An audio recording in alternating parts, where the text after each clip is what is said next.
কলকাতায় ভোটের আগের সন্ধ্যায় হাওড়া ব্রিজে নাকা চেকিং করার সময় উদ্ধার হলো টাকা। 4 জন বাইক আরোহীর থেকে 9,15,000 টাকা উদ্ধার হয়েছে। আটক হয়েছে 6 জন। জিজ্ঞাসাবাদ চালাচ্ছে গোলাবাড়ি থানার পুলিশ।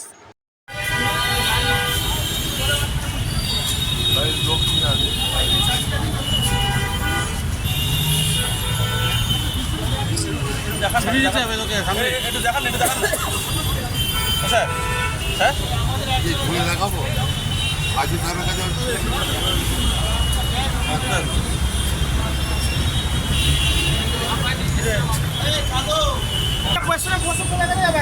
আপনি চলে আসেন, আপনি চলে আসেন।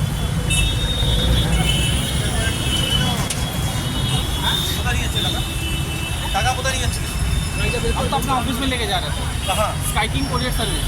अच्छा हाँ, ऑफिस का पैसा है, बुकिंग का पैसा है, जमा कराने के लिए ले जा रहे हैं। की नाम तुम्हारा? मेरा नाम यशवंत सिंह।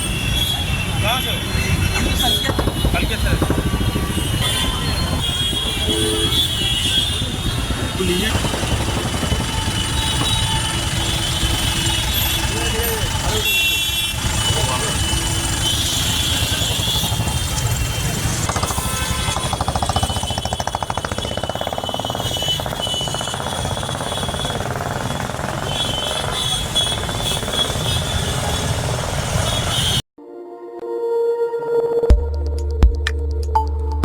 দেখতে থাকুন নিউজ প্রাইম টাইমস, আপনাদের সাথে আপনাদের পাশে।